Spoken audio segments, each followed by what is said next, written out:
Heavenly Father, we're here today in response to your overwhelming love to us with a desire to grow in our love for you. Speak to us through your word and fill us with a sense of what it means to be your disciples. So may the words of my mouth and the meditation of our hearts be acceptable in your sight, O Lord, our strength and our Redeemer. Amen. Last week, if you'll remember, we took a look at the story of the Good Samaritan and how it encourages us not really to be like the Samaritan as much as it is an encouragement for us to be like Jesus. Selfless, serving of everybody in need, which is everybody you know. Jesus was trying to help the man in that story to discover that he needed Jesus in order to get into heaven. And then Jesus said that you and I should go and do likewise. We should do the same thing. We should help people understand that they need a Savior. And we do that not because we should or we have to, but we just can't help but do whatever we can to serve everybody in need. And today, as you heard, our gospel reading is about the story of Mary and Martha. And of all the stories in the Bible, I think this one gets more enthusiastic response from people. I usually hear something like, I love that story, but I don't understand that story. And I usually hear that from Martha types, the type A people who have a hard time sitting and relaxing and just, enjoying the moment. The general reaction to this story is, if Martha wasn't in the kitchen getting everything ready, who was going to do it? Somebody had to get lunch ready, right? And when we consider the world in which Martha lived, it was an assumed thing that she would have put out the finest luncheon that anybody on the planet had ever seen. Because the Israelites, the children of Israel, had a real soft spot in their heart for people on the move. They had been nomads during their wilderness wanderings, always on the move, never a place to settle down and call home. Their escape from Egypt and the wandering in the wilderness kind of set the flavor for their interaction with everybody on the move. Merchants, travelers, nomads, just people, traveling through. They went out of their way to welcome every traveler they could because they themselves had been travelers at one point, and it would have been real nice if somebody had treated them that way. So in our first reading in Genesis 18, we got Abraham welcoming 3 men who came to visit him. And it's not real clear if at first he recognized the fact that this was God appearing to him, the triune God, 3 persons coming to visit Abraham right away or not. But the way that he welcomed them is the way that he would have welcomed anybody passing through the area, with open arms. And then look at the meal that he offered to these guys. It says in verse 6, Abraham hurried into the tent to Sarah. Quick, he said, get 3 seahs of fine flour and knead it and make some bread. And then he ran to the herd and selected a choice tender calf and gave it to a servant who hurried to prepare it. He then brought some curds and milk and the calf that had been prepared and set it before these men. Now, 3 seahs of flour adds up to about a bushel of wheat. So he took a bushel of wheat and made bread with it. Now, I'm no culinary artist, but Meg and I took a cooking class once. And I know you don't need a bushel of wheat to make some bread for 3 people. Betty Crocker says that you only need about 3 cups of flour for a whole loaf of bread. He used a bushel of wheat, as if he's feeding an entire army. And for 3 guys, he offered them a whole cow, for crying out loud. I mean, he kind of went overboard on the hospitality thing, but that's what was pretty much standard back then. That's what you did. If there was a stranger, you welcomed them in, and since this was a nomad experience, not knowing where the next meal would come from, you stuffed your guests with as much food as you possibly could. That's why Jesus said, when I was a stranger, you welcomed me in. So that's what his followers did. They welcomed people. But here's the catch. The point behind welcoming people in was not to see how much food you could prepare. It wasn't a contest that whoever made the best meal won. The point was the welcoming part, the relationship part, the time spent together part. When Meg and I were at the seminary, it was pretty common for the married students to have each other over for dinner once in a while, made for cheap entertainment, and that's about all we could afford then. One couple, Bob and Joy, really liked to put on a show every time we came over. And they went all out for the evening, and they'd get out the crystal that her mom had left her, and they had set a real nice table, and they liked to cook, and they whipped up some of the best meals we'd ever had. But when we would show up, they would be in the kitchen slaving away, and we'd offer to help, but they'd have us sit and wait in the living room while they finished up in the kitchen. And there we'd sit, waiting, talking to each other, feeling kind of weird. The meals were good, but when the meal was over, then we'd offer to help to clean up the meal. And again, they would refuse, and they'd do all the work, and we sat in the living room and waited. And then when we had them over, felt a lot of pressure, to keep up with the standards, and we try to pull off these, gourmet meals like they did, and even though we knock ourselves out for the evening, it never really, came together right. All the pressure of doing it right took the fun out of those dinners. We liked the people, we liked their company, but the dinners got in the way.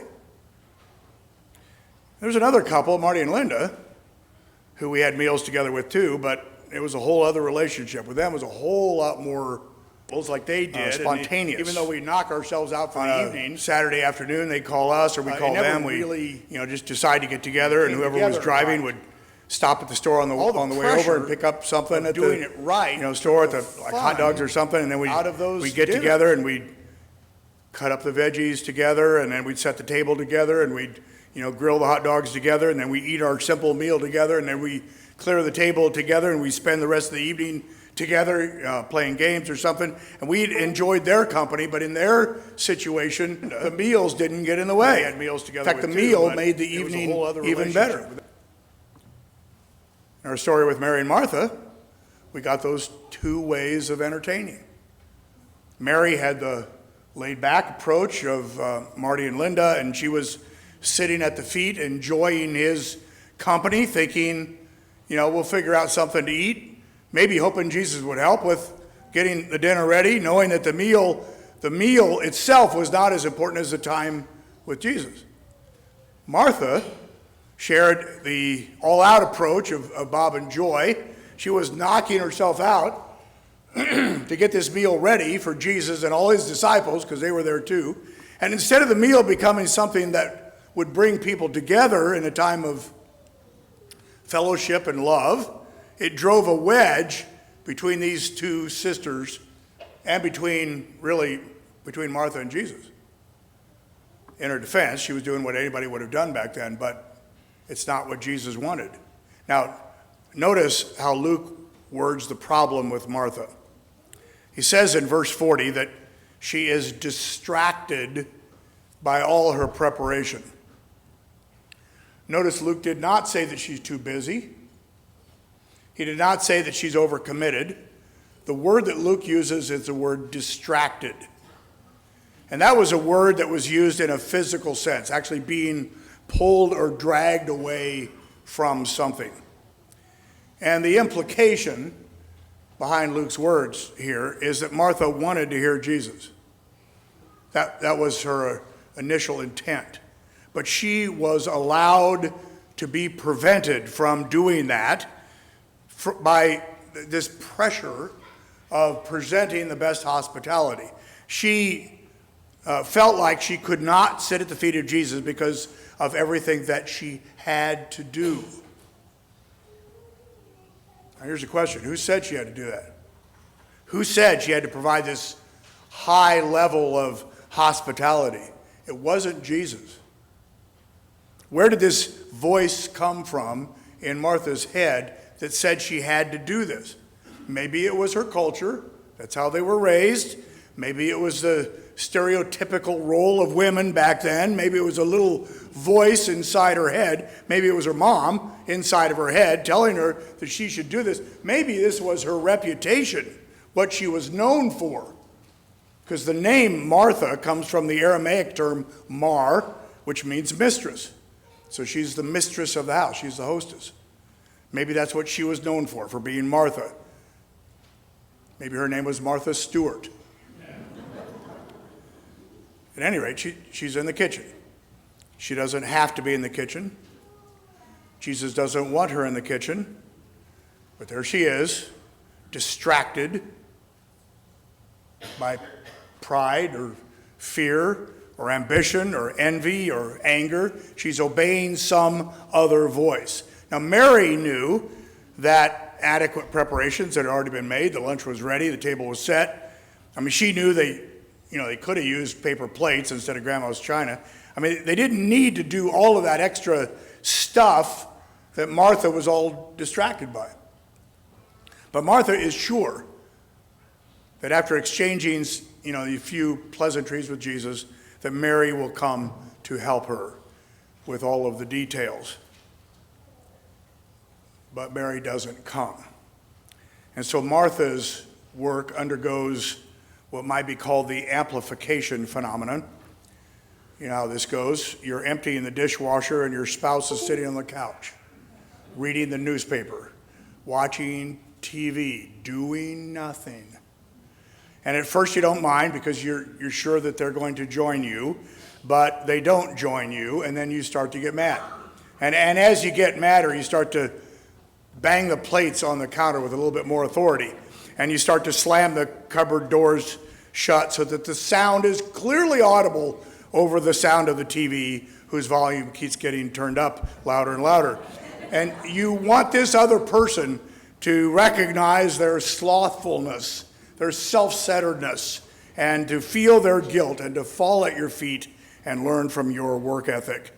And if that other person has a high guilt tolerance, it's going to be a really noisy household. And you may wonder how it is I know about this kind of thing. Because sometimes this is me. And it takes a lot of discipline to sit there on the couch like that. By this time, Martha is rattling the crockery around pretty good, and nothing's happening. And you know what's going on in her mind. And she's saying to herself, the master is here. The guy who teaches about serving all the time. And who's serving? Is it Mary? No. I get sick and tired of being the one who always does all the work around here. Pharaoh freed the slaves, all right, all but one.